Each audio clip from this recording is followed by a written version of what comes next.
Hey guys, Alex Kozora, SteelersDepot.com, back for our weekly live stream, live chat. Just getting started here, getting things set up.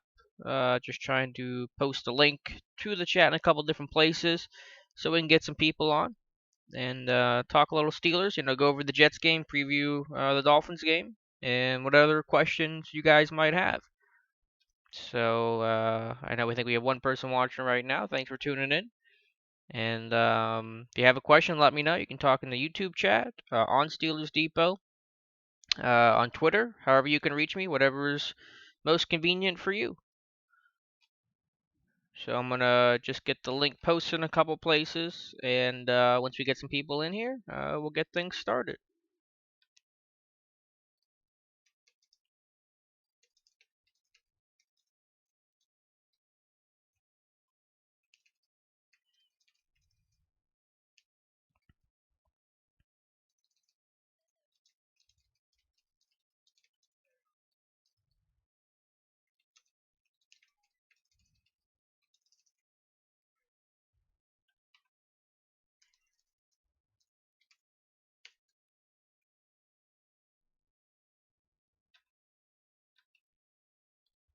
So, if there's no questions early on, we'll go through a couple plays I thought were notable from the Jets game. But, this is mainly just to talk to you guys and, do a little question and answer. It can be about the Jets game, about the Dolphins game, just the season in general, injuries, really whatever, anything at all. Steelers related is all fair game. Just, yep, getting things kind of set up here. And then, I'll start jumping into this. Let me move that out of the way. The play-by-play there, so we get a better look at it. But yeah, 31-13 win over the New York Jets. And Miami Steelers go to Miami for Sunday, and I think the weather is supposed to be a little rainy. So the weather has not been very kind to Pittsburgh this year. A couple kind of ugly games. But hey, both teams got to deal with it. Certainly no excuse at all. So if you have a question, like I said, you can post it in the YouTube chat, on Steelers Depot, on Twitter. Those are the three best ways to find me. And we'll start kind of going through a couple of these plays here. We'll talk about Miami a little bit as well. If you didn't see this morning, we had our scouting report up on Steelers Depot, offense and defensive scouting report. So be sure to check those out because that'll give you the most information. I'll kind of um, summarize kind of what we talked about in that report here in a little bit. But if you have a question, let me know. Um, Let me find a play to talk about first. Excuse me. Um, well, I guess we could just start with the Sammy Coates touchdown. There's really not a whole lot to analyze here. It's just the Steelers, wanting to be aggressive, ability to be aggressive.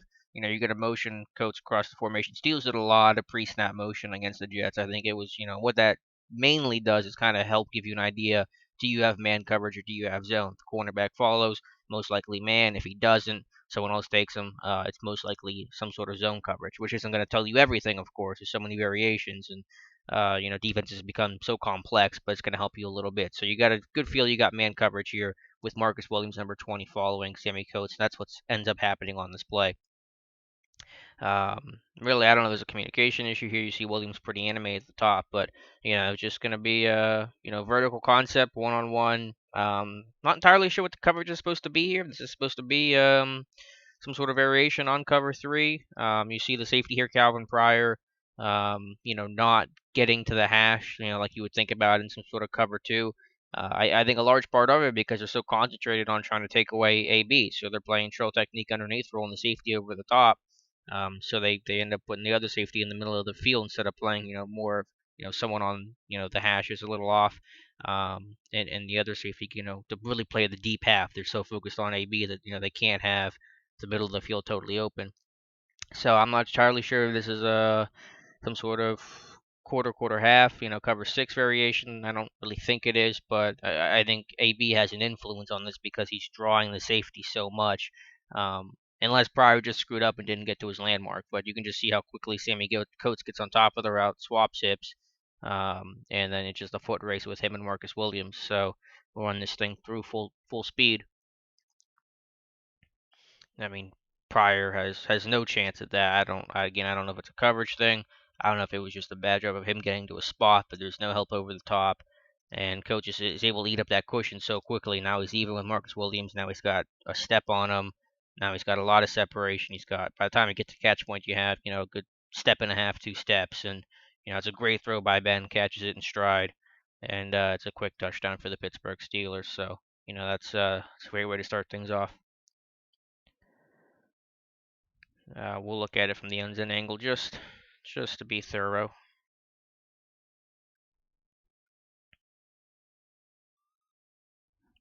And yeah, that's the dynamic player the coach is, who now leads the league in yards per reception, with I think just over 22, I believe, which is about a full yard more than what Martavis Bryant even had in his rookie year, when he only caught 26 passes and was basically just the deep threat.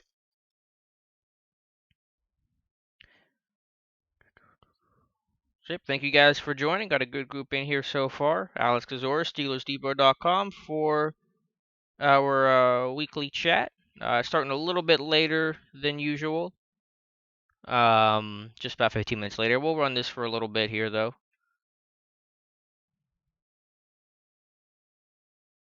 And if you have a question, please let me know. We'll run this for a little bit here.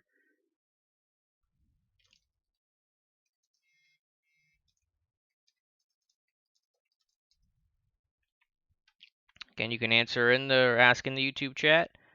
You can ask in the comment section, on Twitter, however you can, whatever's best for you. All right, let's get back to a couple plays here. Be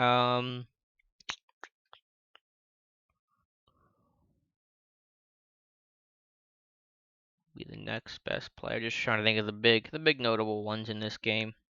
One of the biggest, play actually the longest game of the whole day. The Jets had was this Matt Forte 28-yard run. They line up here. I think this is in 13 personnel, 3 tight ends. You have a lot of gaps to account for when you have that, the A, B, C, D, E, F gaps. You see teams like Stanford do that a lot on the college level, and it's pretty common in the NFL too. Just force the defense to account now for many more gaps than what they usually do in, let's say, 11 personnel or more quote unquote standard kind of looking formation. It's I think it's an outside zone to the right here, to the strength of the side, to the boundary. And I think what ends up happening here is just Sean Davis doesn't do a good enough job in his run fill. I think he's maintaining for this gap here, and he's not able to get off that block. And it's unless Timmons is supposed to scrape over, but I think it's probably Davis' responsibility, because William Gay's here. He's the force player. He's got to keep the edge, keep everything to the inside. And Davis has the next gap down probably. We'll kind of try to get a good look at who has what gap here. So it might be Chicolo here, Timmons there, Davis responsible for the gap, Gay the force player, a gap player here to it. So what A, B, C, D, something like that. And yeah, Davis I think he might lose vision of the ball, heads inside, or doesn't get his arm outside. Gay has good position here. He's forcing that ball inside, but I think Davis kind of gets caught up into everything. And ends up, Forte getting a big run out the other way for a 28-yard gain.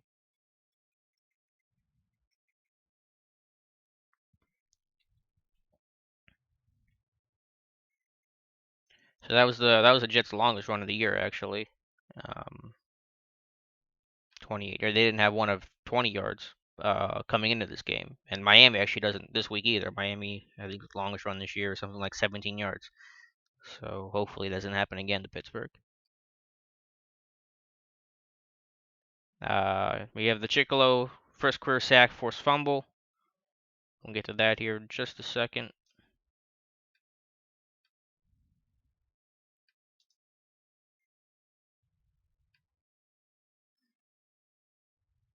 I'll go through the end zone angle here.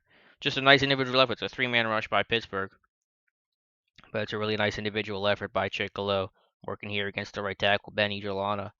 And just that one arm stab, just to create separation, make himself a hard target. There's not a lot of surface area to hit here for each Alana. Being able to get into his pads, create space, separation, and it's a nice, flexibility, be able to corner.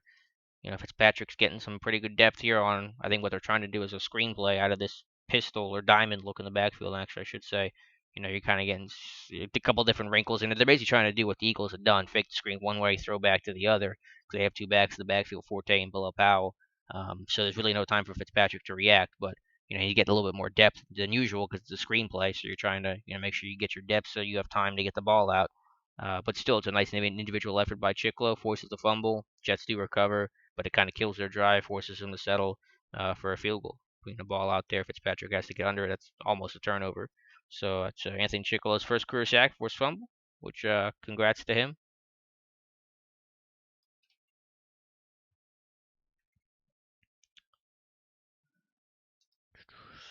So we'll keep moving along. Again, if you have a question in the chat, please feel free. Anything that's on your mind. I'm trying to think of plays. I think we covered a couple of these catches by Bell, so I'll skip past them. Let's go through the fake, which I know is kind of one of the most, I guess, talked about plays, individual plays from this game at least. Obviously, it doesn't get talked about a ton because the Steelers win this game. Had they lost, I'm sure you would have heard about it as the main story probably. But we covered this again on Steelers Depot. So just type in film room in the search bar, and you'll see it come up. Probably one of the first ones about the fake, Tomlin's failed fake field goal, and I think we give a better rundown there. Showing other plays and stuff. But basically, what happens is for almost every field goal attempt, or every field goal attempt really, here's Buster Skrine, the end man on the wide side of the field, always lines up on the wide side. And for every other instance, you go back to any other game this year, he would always come in really, he would crash it really hard off the edge, and he's always looking for the block. So he's coming in really fast, he's diving, leaving his feet, he's trying to go all out for the block. And so I think that's what kind of compelled the Steelers to run this fake because they figured is everybody rushes. Skrine's rushing in so hard he's leaving his feet. Even if he realizes that there's going to be a fake, he's going to be halfway in the air from there. He's not going to have a chance to make that play. You get Jesse James in space for the one blocker here on David Harris. Now Barry has a clear path. Now you can pick up your first down. But for whatever reason, it may be because Villanueva here is lined up off the ball, and I don't know why he is. There's no reason for him to. That either intentionally, unintentionally, intentionally tips Skrine off because he's looking at it and you see something. If you see something weird on the field goal, you're gonna think, okay, something's up. I'm gonna play myself differently because something isn't right. Anytime you see any sort of slight discrepancies here, anything on special teams, you're going to be on high alert to that. Maybe he thinks that, the guy over here who's at Tuitt, I think, is lined up on the ball and Villanueva's off the ball because they're going to throw a fake to him or something like that. So, and they threw a fake to Villanueva last year, of course, against Seattle. So I'm guessing that kind of is what tips Skrine off. But what ends up happening here, instead of rushing hard and flying in like he always did, he ends up just stopping. It's before even Barry's has any sort of hint that he's getting up to run with the football. You see him here; he's settling down. I mean, Barry again has not given any kind of hint that he's moving. And by the time the Barry does, Skrine's there. Now James has to pick him up. It's leaving Harris free. It's leaving Montez Miles free. And instead, because had Skrine ended up rushing, then you probably get James either on Miles or on Harris, and Barry's probably able to get that corner. But and again, it wouldn't have counted anyway because Villanova was illegally lined up off the line of scrimmage, so it would have been called back. But I bet you anything, if Villanova had lined up correctly on the line of scrimmage, this fake works. I still don't love it because I just don't like the mechanics of Jordan Berry, running without the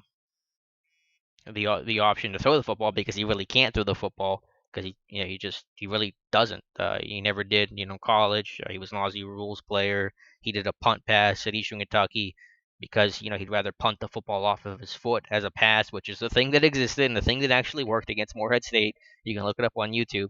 Um, but he just really can't throw the football. I just think that idea of just him running the football with no other options to throw, is pretty limiting. And if something goes wrong, then you're really in a tough spot.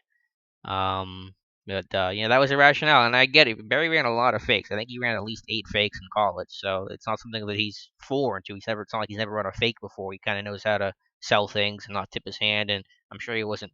Sure, he was kind of nervous, but it's not brand new to him. But the Jets made a great play. I get why the Steelers did it after kind of really going through Jets tape and really figuring out what was going on. Again, Scrine not diving through, stopping. James has to pick him up now. At least Rontes Miles free. Because again, let's just look at it one last time here. Let's assume that Scrine comes rushing in hard and he's off his feet. He's out of the equation. Now you have Jesse James probably coming back, peeling back on. Rontes Miles. Let's assume James makes that block. Harris isn't going to get him in time, and Barry's going to pick up the first down. But yeah, I think Villanueva being lined up off ball tipped that one off, and that was the reason um, for the failure. We have one question now. Alex Rotry, Rorty. I'll work on the pronunciation. My bad. Alex, fellow Alex, though, that's the important part, says, what kind of role do you see for Sean Davis the rest of the year now that Artie Burns has replaced him as a nickel corner? Golden and Mitchell have the safety positions locked down. Sounds as if we'll just see a lot less of the rookie than we did in the first few games. Was a demotion warranted or more a function of Artie improving? I think you're gonna see Davis just in dime. I think he's not gonna replace Golden as a safety. I don't think he's gonna do it all year long. It's not warranted. Golden is the best tackler on this team. Davis has been very inconsistent as a tackler, so that alone, which is of course you're the top of the traits that you need at the position, a good tackler, and as your last line of defense. Davis is not going to supplant Golden. I can't imagine any scenario where that happens. So I think you're going to see Davis in dime. Now that's not to say the Steelers won't see a lot of Sean Davis because when they're healthy and they're firing like they did, I think against Cincinnati, they're gonna run a lot of dime. They could run it 30 times in the game potentially, so you can see a lot of Sean Davis, but it's only gonna probably be in dime packages. Was the demotion warranted? I mean, I don't have a big problem with it. Artie's playing well. I think like Keith Butler said, Artie's had less information to deal with. Davis has been asked to do a lot more. I almost wish, in a sense, that Davis wasn't so highly conditioned because I think they wanted to do a lot more with Davis because he was such a highly conditioned guy that he could take the reps at slot and safety and bounce back and forth and play special teams and do all that because he was so conditioned. And most of those guys, you just can't do those things with them because they don't have the stamina to do it when in the conditioning. So yeah, I mean, I get it. I mean, Davis has been up and down. I think he's improved from where he was early on, but Artie's playing well, and he's your first round pick, and he's a guy that can match up against a lot of these tough receivers that have the size and length. So I get it. And we'll see some of that size with the Dolphins this week with Devontae Parker, who's 6'2.5", 209 pounds. So it feels like every week you're playing a big receiver, whether it's AJ Green or Brandon Marshall or trying to think who else they might have been playing. Pierre Garcon's a little bit bigger of a guy, so and you're obviously going to get guys down the road here in upcoming games of guys that have some size. So it's a big man's league. It does not mean that I have any sort of change in opinion on Davis's long-term outlook. I think he'll still be a good player for this team. But yeah, long story short, I think that yeah, Davis will be in 9 packages, which could still be a lot or a good chunk of the time. But no, I totally get it. Burns is playing well. He's progressing a lot faster than I think most of us thought, or at least us on the outside. So no, I totally get it. So thank you for your question, Alex. Very good question. Uh, Let me know if the audio's okay, the stream's okay. I have a different headset on today. Should be fine. I've used it before. But just if there's any sort of issue, please let me know. We'll get back to some of the Jets plays now. Let me pause it here. This one is just a Marshall touchdown. This isn't a whole lot to break down here. It's just a missed opportunity by Ross Cockrell.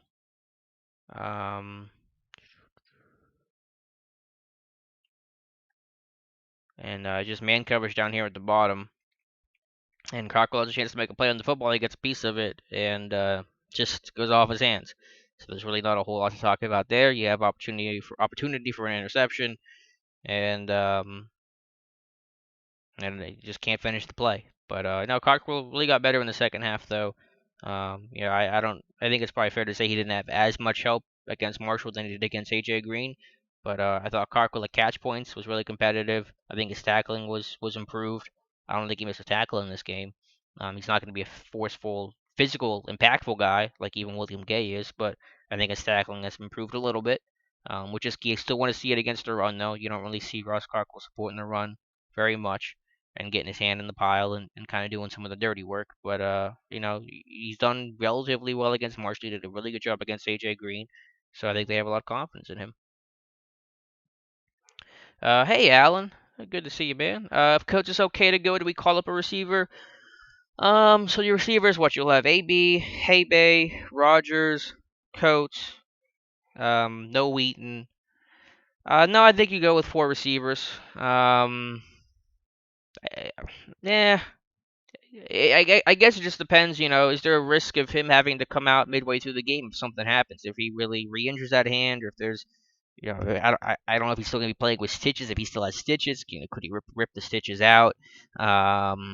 So I really wouldn't shock me either way. I mean, if Kobe Hamilton gets called up, and that'll be the guy that gets called up if they bring up a receiver, it'll be Alhaj Shabazz going down, so that'll just kind of swap spots there. But so and obviously, the secondary is pretty healthy right now. So you could say, well, receiver is a little bit more banged up than what the secondary is right now. Let's make the switch just in case. So yeah, I'd have to go through the inactive list and stuff because if you're gonna bring up Hamilton, you have to make him active. If coach is gonna play. Because if you're going to bring up Hamilton and he's going to be inactive, then there's no security blanket there for coach if Hamilton isn't dressed and ready to play. So I'd have to go through the list of who's going to be inactive and not.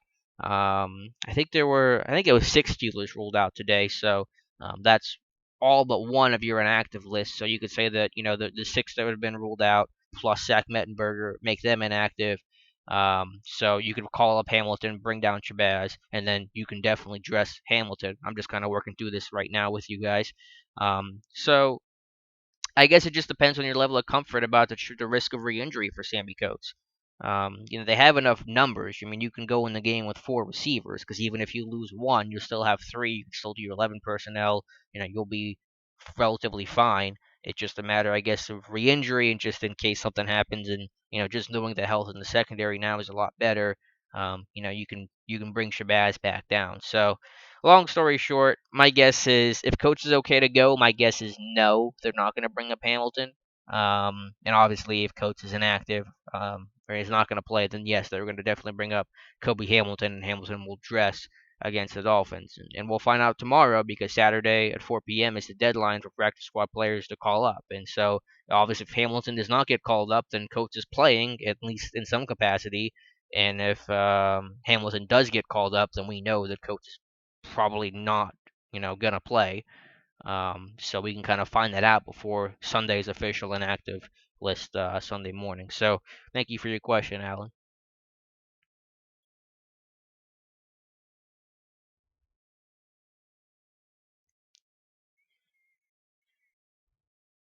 Let's go find another play to talk about.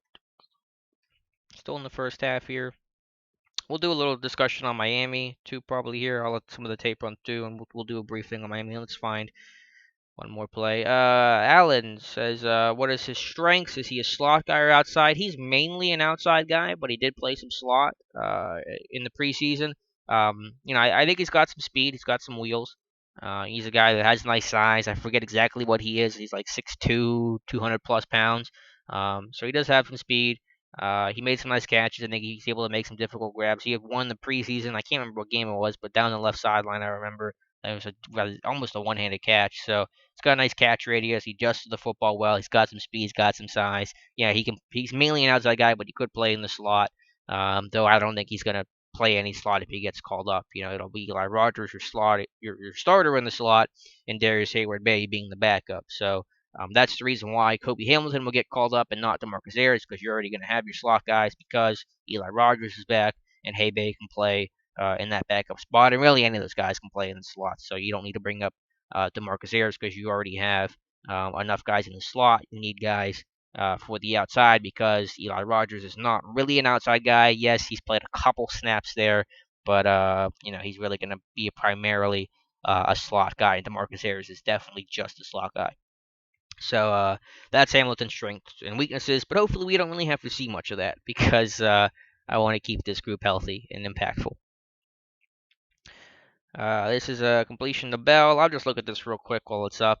This is just getting Bell in space. Steelers do really, really well. You get a clear out route here. You get the crosser route, which actually was kind of open, but you just get Bell in space. The Jets did a really terrible job for accounting for Bell out of the backfield. 9 catches on the day for Le'Veon Bell, the most in his career.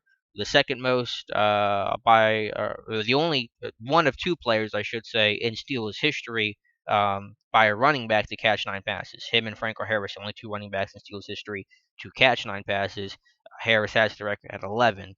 But yeah, the Jets just did a terrible job. I mean, look at the space that the Bell has. Bell actually went out of bounds. I think it was 2 minute drill. I think this is why he went out of bounds pretty quick. Yeah, this is a 2 minute drill, so that's why he kind of ducks out of bounds. But you just see all this space that the Jets give. That who was responsible for Bell on that play? Let's look. Not 100% sure right now. Uh,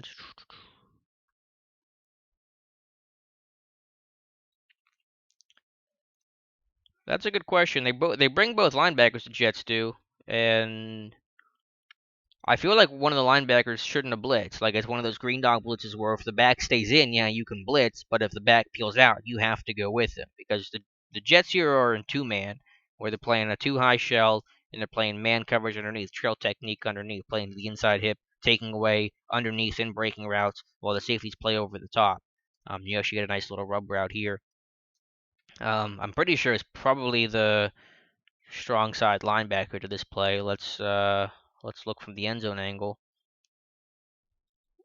Probably can't see really the number too well. Is that Darren Lee, the rookie?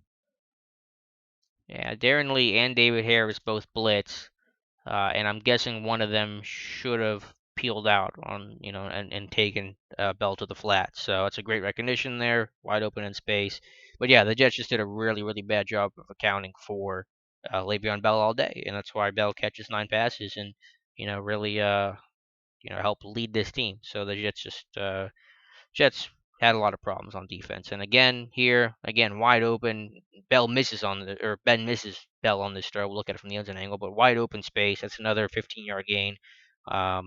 Because of the threat of and the Steelers kind of help that by one, running vertical concepts, but two, hitting on those vertical concepts. You get one of your first plays of the game is a 72-yard touchdown to Sammy Coates. It's really going to force the Jets defense to play back, especially a Jets defense that after the Coates touchdown had given up 8 plays of 40 plus yards this year, which leads the league. And Todd Bowles is a secondary coach, and I'm sure that probably burns him up. So now all the Jets are worried about, we can't give up anything over the top. We have to play a cushion. We have to play bail technique. Here's the corners bail technique, opening their hips to the field. And it's going to create everything underneath. So you got vertical concept, vertical concept, vertical concept, underneath route. Bell comes out the other side and creates all this space. So the good thing about these vertical routes is that even if they don't work and someone doesn't get open, it expands the defense vertically and it opens up the underneath to give someone like your running back, who's typically one of your best playmakers, and as Bell especially is, the ball in space.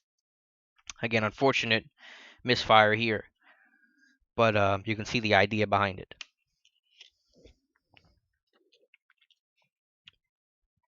And again, I don't know who's supposed to be peeling out here on Bell. I mean, you see all that space. I'll look at it again here. It might be again like one of those green dogs where the linebacker needs to come out and take Bell, but he kind of gets caught up in the wash. You got Darren Lee on Jesse James, David Harris coming in on a blitz. Maybe he's supposed to peel out. Uh, yeah, I don't really know what's going on with the Jets there. It's tough to see what happens when things go wrong sometimes though, because it's tough to evaluate. It's easy to say when things go right. Um, it's hard to say when things go wrong. Aristotle, Galileo. I like that username. Why does the clock keep running with 6:55 left in the game at the end of the play when Bell runs out of bounds and shakes Tomlin's hand? Because the clock will still run on out of bounds plays except for under the 2 minute warning, I believe, or under 4 minutes or something like that. I always was confused about that too. Why the clock would run when people went out of bounds, but it will only stop under a certain amount of time. I think it's either 5 minutes or 4 minutes or definitely under the 2 minute warning, one of those numbers. So, if you run out of bounds with 11 minutes in the first quarter, the clock's still going to run. So, I know it's kind of weird. It doesn't really make a whole lot of sense to me. I guess it's just a way to help speed up the game, which the NFL never really seems to be too interested in speeding up the game, considering how long these games will take sometimes.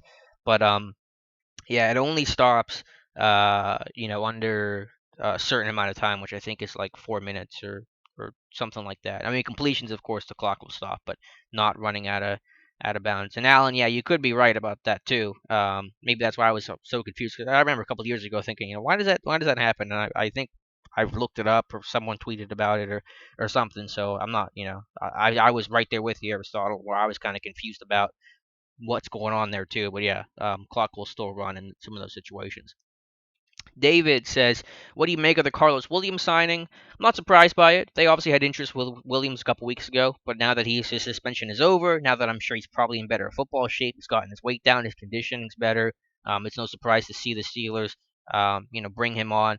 Steelers like having power backs on their roster. They've had one basically all year long, whether it was Cameron Stingley at the beginning of the year. They signed David Cobb, who's a power back. Now they bring Carlos Williams, who's going to be kind of thought of as a bigger power back. So they've always liked to have one of those big guys on their practice squad if they can afford it. So I don't see much of an impact this year. This is a guy that's got to learn the system. He's got to really make sure he's in football shape right now. Really kind of take things seriously and get himself in the best shape possible.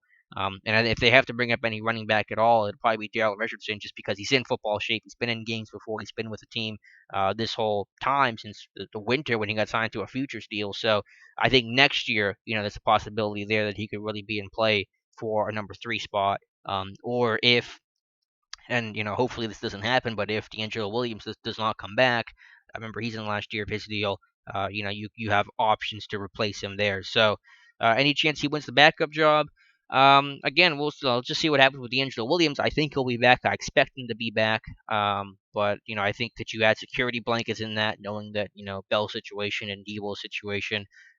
So I think he can make a team next year. The Steelers, yeah, it's not impossible as a number three running back. I mean, I really like Fitzgerald Toussaint. I love what he gives you on special teams. I don't think Williams is going to do that, but as a runner, it's no contest. Carlos Williams is a million times better than Fitzgerald Toussaint. So I just think that it's a talented guy who's got some problems, but it's going to be in a stable environment, a stable culture, obviously playing with his brother, Vince Williams. So I think it's just one of those things when you say that the talent is too good, the risk is so low, but the reward can be pretty high. So the Steelers practice squad right now has a couple of interesting guys on it, whether it's Austin Shepard, the tackle that just got signed the other day, who's played some football before with the Vikings.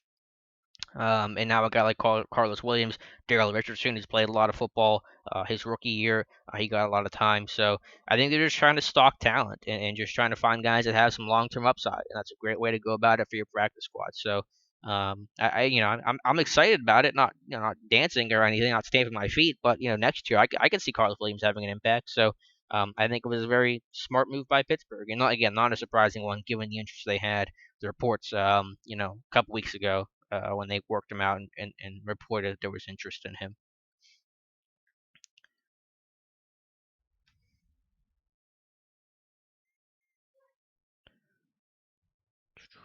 Thank you guys for the questions. Really appreciate getting the chat a little bit lively. Alan and Aristotle and David. Appreciate it, guys. And Alex earlier, who asked the first question of the day. I'll let this. Yeah, I did, Alan. I'll go back to the Chicolo sack here, really quick though. Yeah, we did look at that a little bit ago. If I can find it,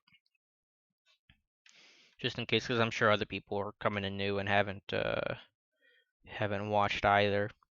But if you like this chat, we do this every Friday, usually around 3 p.m. Started a little bit later today at 3:15. But yeah, 3:15. Just look for the link on Steelers Depot or subscribe to the YouTube channel here, and you'll get the alert. I guess whenever I do any live streams. But yeah, to the Chicolo sack, three-man rush. It's a nice job against Ijalana right here. It's a nice one-arm stab, creating separation and space. Good job to corner, and then finish the play, knock the ball out. The Jets were trying to do a couple things, kind of very Eagles-like, where they're faking the screen one way, or they're at least faking a flare route and throwing the screen to below Powell. So Fitzpatrick really can't see the rush that much. He's getting more depth because on screenplays you're going to get more depth, so you can have more, in theory, more time to get the ball off. But Chicklet does a nice job here, so I'll run this thing through from the end zone angle one last time. Wrong way. But yeah, it's a great play by Chicolo. His first career sack, second career forced fumble, first career forced fumble on defense. But yeah, no, that's the impact play, and I think Jim Wexell said that Chicolo is going to start this week at left outside linebacker. So I think after the heels of this play, you can kind of see why, because Arthur Moats is a little bit limited. No, it's a speed. I would say it's a speed move. I mean, I know he's using that arm to create space, but that's not really as a power thing. That's to create space so he can win with speed, in flexibility and be able to corner. It's a nice ankle flexibility here to be able to, turn the corner, get under the tackle. And Egan Lawn is not a tall guy either. He's 6'4.5", so it's not like you have a guy that's 6'7" that you can naturally, out leverage because you're 4 inches shorter than him. Egan Lawn is not a super tall guy. So it's a really nice job here by Chiclo to be able to bend, not get washed and pushed up the arc upfield, then make the play. And, totally screwed up the Jets' drive and put them behind the sticks. I think this created a 2nd and 18, I think. 2nd and 19, 2nd and 17, whatever. And they end up settling for a field goal. So it's a 7-3 ball game at that point. Certainly close. And, the Steelers are able to hold them to a field goal. Javon Hargrave is number 79, and we'll look at him. Oh, he's going to reap a lot of the playtime with Cam Hayward out. He's going to still start at nose tackle, and then he'll probably be the primary guy in their nickel. A little bit of Ricardo Matthews, but Ricardo Matthews will play more base right defensive end to take Hayward's spot there, whereas Hargrave will play a lot as the right D tackle spot in the nickel and dime packages as Steelers will have. So Javon Hargrave, number 79. And you can just tell because obviously, I like the Bumblebee jerseys. I just love the paying homage to 1934. But you can kind of tell that it's going to be tough to see some of these numbers sometimes. So it's just the last game for the Bumblebees. And so, in a way, I'm relieved because sometimes, especially in aerial views, it's very difficult to see who some of these guys are. So when we chart these games, it's very difficult to do sometimes, especially if we have to use the TV tape because coach's film takes a couple of days to come out. So in that way, I'm relieved that there's no more bumblebees because it's very hard to say. Yeah, Alan, he's got a. They call him Jay Wobble for a reason because he's got a very big lower half, that big old bubble butt. So Mike Mayo likes to talk about. So, yeah, he's a wide guy. He's a little fire hydrant. He's short and he's squatty and very tough to move. David, is the slot the best place to have William Gay? I mean, I think he's fine anywhere. I think he's that talented of a guy. I think he's such a smart guy that you can play him anywhere. I'm fine whether it's outside or in the slot. I think if you're playing him in the slot, then that means you've acquired some good talent on the outside, which means you're doing a better job of identifying talent and getting guys into the starting lineup. And you're probably going to see Gay in the slot a good bit the rest of the season, with Artie Burns being elevated now to the first team nickel, which is going to bump Gay inside. So, in the slot's such a difficult spot to cover for some of these young guys because, there's so many, the route tree opens up so much. Now you can't just use the receiver split and get a feel for what their route's going to be. You can't necessarily use leverage, and if the receiver has an outside split playing outside the numbers, you can't line up with an inside leverage and kind of force him to the outside, which is going to really limit his route tree to basically just a go route or maybe a comeback. That'd be tough to do on the numbers. But the point is, yeah, the route tree really opens up in the slot. And that's when you need a high IQ guy like William Gay to study tendencies, study route trees, the combination, how routes work together, and to be ready and prepared and react to anything that you're going to be given. Playing all these shifty slot receivers, like let's say a Julian Edelman, who you're going to see in a couple weeks, or this week against Miami, a Jarvis Landry. He's not a super shifty guy, but he's a great slot receiver. He's their third down target. So. Um, yeah, no, I think it's great to have Gay in the slot, but I mean, as long as Gay's on the field, I'm happy because he's a good player. He's a high IQ guy. He's a leader, great communicator. He's great in run support. That's the other benefit of Gay playing in the slot because with all the nickel you're going to play, that slot guy kind of becomes a strong safety, as Cardinal Lake has talked about, and you're going to get a lot of good run defense from William Gay in the slot as well. Yeah, I mean, I can definitely see the argument for putting Gay in the slot. It certainly brings a lot to the table there, no doubt about it. David asks, which player is going to return from IR? Probably Dupree. I know his rehab. It sounds like it's going pretty slow, which is unfortunate. So I don't know if he's going to be ready right away from that first 8 weeks or whatever the timetable is for players to be recalled from IR. But I think it's still going to be Dupree. I don't think his injury was as severe as Colson, and I just frankly think that they need an outside linebacker back more than they need a guy like Senquez Golson. Now, obviously, if Dupree has a setback or if his rehab really goes along slow, you just bring back whoever's healthy to play and contribute. But Dupree can come back a lot earlier. Golson now has to wait 8 weeks, which means he's not going to be able to come back until week 13. Whereas Dupree, in theory, could come back here in a couple weeks after the bye. So Dupree can come back earlier. It's a bigger position to need. His injury doesn't seem to be as severe. I think that I think Dupree comes back, but it's hard to say. It's all based on who's healthy, and obviously, behind closed doors, I don't really know what's going on with these guys. But my guess is Bud Dupree will be their IR2 return. Definitely not Ryan Harris, and I don't think it's going to be Senquez Golson.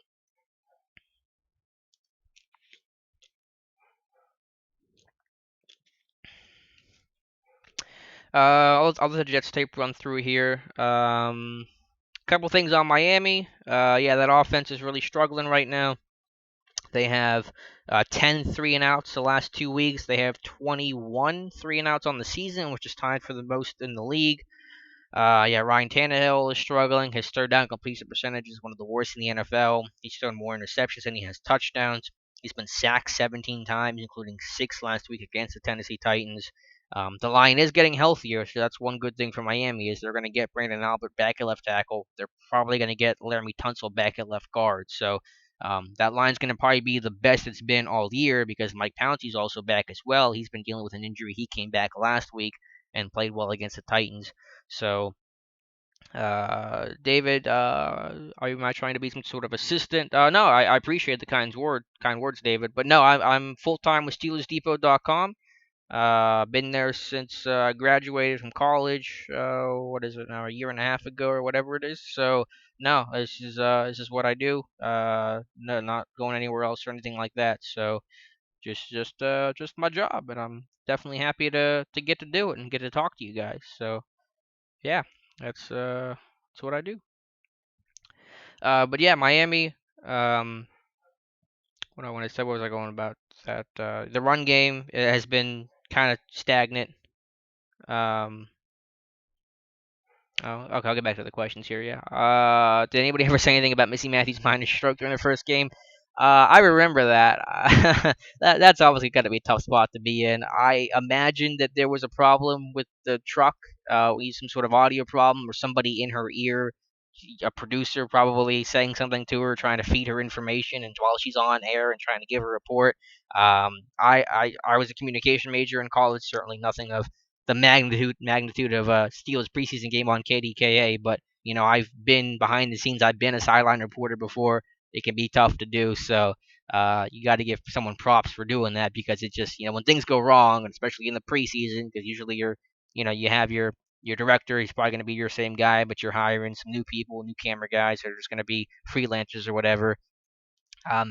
Things can kind of go a little haywire. So I give anyone props for doing that. I think Missy did a nice job though overall. But yeah, that was not a great moment. Alan says Keith Butler said they haven't blitzed anymore, even though they have more sacks. As your charting agree. Um, to be clear, the way the Steelers define blitzes and the way that we define blitzes are two different things. Basically, the Steelers only call 5-man rushes or more blitzes. We categorize things a little differently, where it's anybody that's not a defensive lineman or an outside linebacker and line up in an outside linebacker spot. Anyone who blitzes or rushes is considered a blitzer. So our criteria is a little different. But either way you slice it, even if you use just amount of 5-man rushes, which is their standard, they Steelers have done a little bit more, especially that Kansas City game. So, not a ton more. And I don't have all the numbers on hand right now, and I haven't compiled some of the numbers from the Jets game. But yeah, you've seen an uptick in aggressiveness, not where it was last year, but I think you're being a little more aggressive. I think Keith Butler's just trying to send four a little more creatively, sending some defensive backs more often instead of just walking in outside linebacker, putting him off ball, and trying to stunt him up the middle, and kind of some of the things I've outlined before. So, yeah, I think they're being more aggressive. I think they're sending some more 5-man rushes. And so I think that's creating some better chances to win some of these one-on-one battles. So, yeah, Butler's made some changes, and he's probably playing it down a little bit because he just doesn't want to talk about it and kind of tell teams what he's doing. But yeah, there's been a change since the Eagles game. There's no doubt about it. It'd be stupid for them not to change. Who wouldn't change after a 34-3 butt whooping? That'd be the stupidest thing to say. We're not going to change at all. But Butler has done a couple of different things, and we've broken it down a little bit before. Uh, but yeah, Miami, you can't take them lightly. It's going to be in their place. There's going to be some bad weather conditions.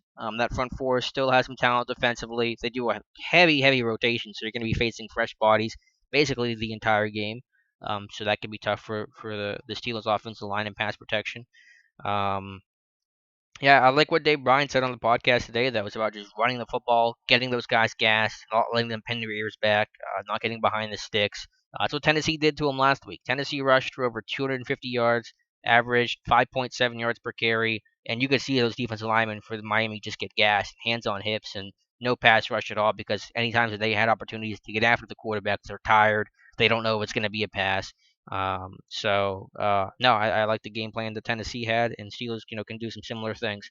Has Mario Williams done anything this year? No, he's been pretty quiet. And I think even their defensive coordinator, Vance Joseph, kind of called him out and said he's got to play better. His run support's got to be better. So, yeah, they've gotten sacks from a variety of places. They have 7 different Dolphins with at least 1 sack this year.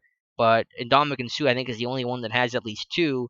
And Sue has 2.5. He's their team leader. So, there hasn't been a dominant guy for them getting constant pressure. Part of that is the rotation that they run. They have a lot of moving parts in the interior and outside. They had 9 defensive linemen last week play, I think, at least 15% of the snaps. So they have a lot of moving pieces, which makes it tough for a guy to have, let's say, 3 sacks in a game. He's getting rotated out all the time. But yeah, they need more from Mario Williams, and they need more from Jason Jones. They need more from I think Sue could even play better than what he is. I mean, I watched a couple games of him, and I wasn't really impressed and blown away by Ndamukong Suh. I don't know how he got his sacks. I don't know if I even saw him get a sack in the tape that I watched. But I think his play could even be better. So but yeah, but it's also partially because no one's because they've been getting run on so much because the Dolphins are always behind in games. Offenses always get up ahead of them, and there's no reason for teams to pass. So the Dolphins have been run on more than any other team in the league this year. I think they've been run on 180 times, which leads the NFL. So they haven't had a lot of great pass rush opportunities either. A guy like Cameron Wake, who's their pass rush specialist, hasn't gotten a lot of play time because there hasn't been a whole lot of pass rush specialist downs. So the Dolphins, they got to come out better in the first half. In the first quarter, they're getting outscored heavily. I think it's like 34-14. They're being outscored in the first quarter this year. In the first half, they're outscored 80-37. So you're buying the 8 ball after 2 quarters of play. Now you're playing catch up the whole way. It makes your offense one dimensional, puts other offenses in control, puts other defenses in control because they know that you have to pass the football. It's a good reason for why Tannehill's been sacked so often, why their run game has struggled. They've only run the ball 91 times this year, which I believe is the fewest in the league. So they got a lot of problems right now. A lot of it begins with just really slow starts. Who will Hubbard be blocking? It's a variety of guys. Now, Mario Williams is probably going to be the starter. Mario Williams is their starting left defensive end. So, to kind of circle back to what you said earlier, Alan, how has Mario Williams been doing? That's the guy Hubbard will be seeing a lot. But they move players around. Again, they have a heavy rotation of guys. You'll see some Jason Jones. Jason Jones wears number 98 for them. Remember, Pittsburgh had interest in him. Jones has had a successful career in Detroit. He's a versatile guy. He can play inside. He can play outside. They'll walk him around the line of scrimmage. They show us a couple different looks. Vance Joseph is an aggressive defensive coordinator who'll call some blitzes. It's a similar scheme to what Cincinnati ran, and we know the Bengals have given Ben Roethlisberger some problems in the past, especially last year, and that's Vance Joseph as a defensive backs coach last year. So Mario Williams will be the number 1 guy Hubbard will see. You'll see some Jason Jones. You'll see some guys you probably haven't heard of before. But the bottom line is a lot of the guys, basically the whole line will be seeing fresh legs the entire game because that rotation is so heavy, and that's going to be difficult to do. A team like the Jets, they got a great front four, but they don't have a whole lot of depth, and they had some injuries too, which kind of really hurt their depth quite a bit. So they couldn't rotate guys out. So Wilkerson and Richardson and McClendon, they're playing 75% of the time. Wilkerson, I think, plays 90% of the snaps. So it's tired legs out there, and as the game goes on, you get worn down. You become less effective, of course. Miami, they're going to rotate guys out. No one's going to be playing 90% of the time. And Ndamukong Suh plays most of their snaps. He's playing 70% of the time. Everybody else is playing about half the time. So there is a heavy rotation there. So that's going to keep fresh legs on the field. Obviously, hasn't really worked because the pass rush has been mild. The run defense has been pretty poor. They got gashed last week, but they are going to have fresh legs out there, and so that's going to be one advantage that they do have. Aristotle says, "Is Jesse James our boy? Nothing but good luck for us. What's his contract look like? He's still got a couple years left. He's in the second year of his rookie deal of his 4 year, right? Yeah, the 4 year deal. So he's got 2 more years after this year. So nothing to worry about there for now. It'll be interesting what happens if when Darius Green gets back, and it sounds like Green's going to start practicing next week, which is as soon as he's able to. So we'll kind of talk about that more next week. But James has to improve as a blocker, especially in pass protection. Kind of some of his technique and assignment. It's been a little tough from time to time, but as a receiver, I think he's done a nice job. He's been a red zone weapon, which is what the team thought he could be. I think he runs nice routes. He's not a dynamic player, but his routes are technically well run, and he does some of the little things well as a route runner, being able to create space. He's got a nice pair of hands. He's a tough guy. He'll take a hit over the middle. I think he's just a willing guy who works hard, and you keep seeing some improvement from him. So that it's not been the best season, and Green's certainly the more dynamic player, and you can do so much more with him. And so Green is definitely going to get play time, and I don't know for sure how the split's going to work. It'll be interesting to find out. But James is he's holding his own for a second year guy, who's still 22 years old. I think Jesse James is. Came out as a junior, so he's still a young guy growing physically and mentally. And it's not been great, but it's been good. Which tight end gets cut, sent to the practice squad when Green is activated? That's a really good question, Alan. I don't really know because I think they like him all. I think obviously Jesse James is fine. He's a lock to stay. They like Xavier Grimble a lot, and he's shown improvement. He's a big body guy. Who's an athlete that they've gotten a couple of chunk plays off of before. Against the Bengals, a touchdown, another 19-yard catch. I forget which game it was. I think against the Eagles maybe. And David Johnson's a versatile guy who's probably their best blocking tight end right now. So if I had to guess today, and it hurts me to say this because I love this guy, but David Johnson, just because Roosevelt Nix is back, he's healthy, he's going to resume the lead blocking roles. You can put him off ball tight end if you need to for Rosie Nix. So my guess is David Johnson, just because you already have that role with Roosevelt Nix. Johnson does nothing for you on the special teams, so that's my guess that they're going to cut David Johnson. But we'll see. They could, in theory, they could keep all four. Maybe someone has to be inactive on game day, and that would probably be David Johnson. But maybe they go another direction because the team has so many injuries right now. It's not like they're fully healthy.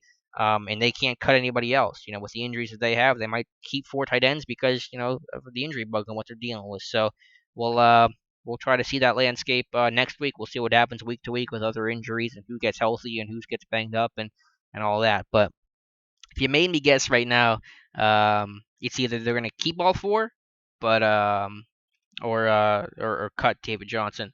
No, Alan, I wouldn't cut Toussaint. Toussaint's going to give you too much on special teams. I wouldn't want because if something happens to Robert Golden, Fitzgerald Toussaint's the up back. He's the quarterback of that punt team, where Robert Golden plays, and obviously with Golden being off the last couple weeks, Toussaint has assumed that role. So Toussaint's too valuable to cut because if something happens in the Golden in game, now you're putting some new guy in on the punt team. I don't need some special teams miscommunication resulting in a block punt or something bad happening. So no, I want to keep Toussaint out there. Plus, I think Toussaint's just a good player, and he gives you something. If something happens to a running back, you want to have Toussaint out there. So it could be Steven Johnson, it could be LT Walton. I don't know why you have to hang on to LT Walton. I mean, I get it. While Cam Hayward is out, you want to keep LT Walton, but when Cam Hayward comes back in the next maybe 2 weeks or after the bye, send LT Walton down to the practice squad. He's going to clear waivers. He's going to be fine. And it's not like he's going to play. He hasn't played a snap. Or he's played two snaps all year. Excuse me. He has played two snaps. But it's not like you need this guy. So I could see cutting LT Walton maybe. And if you wanted to keep Darius Green without cutting a tight end. But we'll see. Not decisions that have to be made today, and landscapes always change. We know Steelers know better than anybody. Week-to-week injuries can muddy things up quite a bit. So we'll see what happens with the Ladarius Green situation. I'm just happy to see Ladarius Green back on the field. Just get on a practice field, catch some passes. That's just gonna make me happy just to see him back. Has Steven Johnson played any non-special team snaps? No. He is, I believe, the only Steeler not to play, who's been on the roster all year, not to play a defensive snap. So he's played a couple special team snaps because he's been active the last 2 weeks because of all the injuries. But no defensive snaps. And the older men, you ever play action pass to Jeremy Tooman to catch him off guard? Caught him every time? I did not. So I love the thought of Jeremy Tooman destroying a defense, the slowest man on the field, just destroying a defense according to his confidence. That's that makes me laugh. What I did do though was I had Madden 2004 for the PC, and obviously this was the old big hunk of junk desktop things, and the play that would work on there every time was just like a halfback dive with Jerome Bettis every time. It was almost like Bo Jackson Tecmo Bowl, and you could run a halfback dive to Jerome Bettis every time, and you would get 15 yards at the minimum every single call, and that's what I just ran all day long. So that was my. You had Jeremy Tooman play action. I had the bus on a halfback dive, so I can relate to you on a different kind of play. But yeah, I haven't played much Madden lately. I don't have a copy for my PS4 right now, so I don't know. I might get a copy or not. But I usually play NHL is what I have on PS4 right now, NHL 17. So if you have NHL 17, add me on PS4.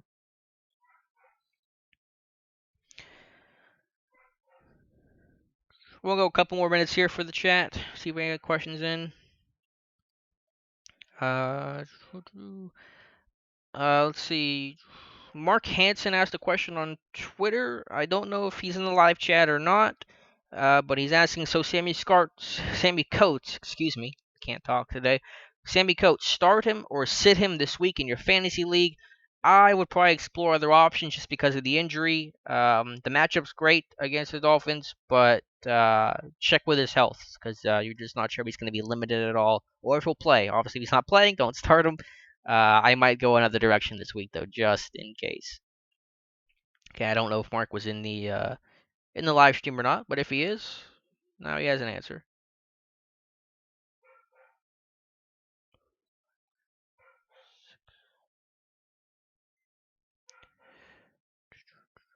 Um, Last thoughts on Miami before we wrap things up. Yeah, just the special teams. They got a great return game. Jakeem Grant. I think he's a sixth-round pick out of Texas Tech.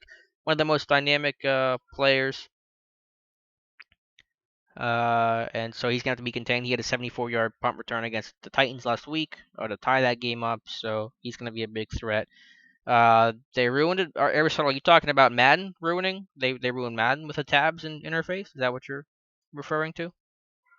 Because I haven't even played it. I barely played it in years. I can't remember the last copy of Madden I had. Man, what was the last copy of Madden I had? I really don't remember. I haven't. I mean, I've watched some videos and some reviews and stuff on Madden, so I have a general idea. But yeah, I haven't picked up a copy of Madden in years, so I believe it. I mean, I was always big into franchise mode, and then I think with this new gen stuff, they're trying to focus on online play and the whatever their version of Ultimate Teams are. I know like NHL has HUT Hockey Ultimate Team, so whatever the NFL Madden equivalent of that is.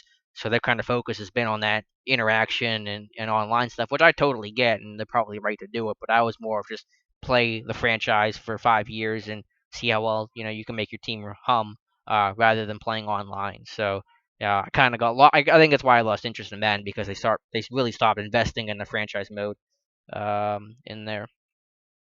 You should do a fantasy one of these two.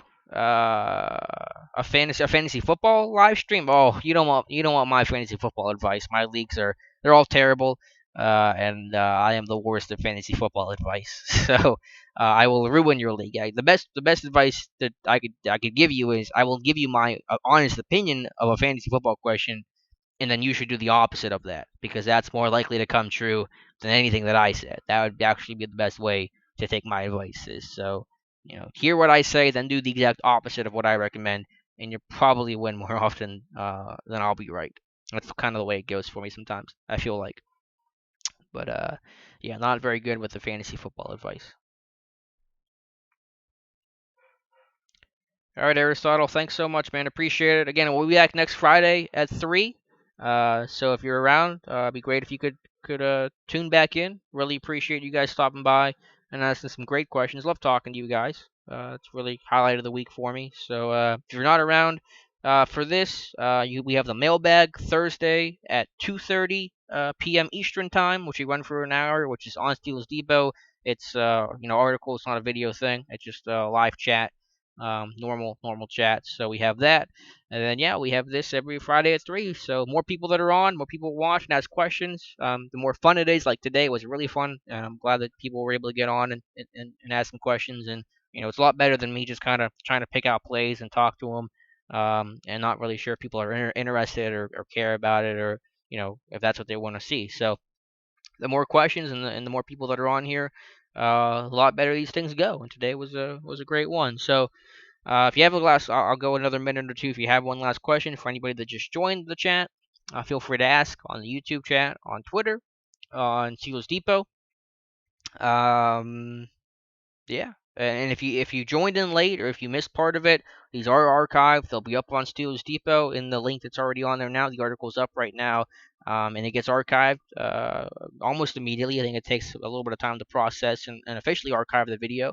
But once it's up there for good, so you can check that on Steelers Depot. Or if you are subscribed to my YouTube channel, you can go back and have all the archives of this one and all the other videos that we've done, some of the other live streams that we've done, some of the talking to the tape ones I've done, post game analysis. You'll see it on my page, so you can find them that way as well.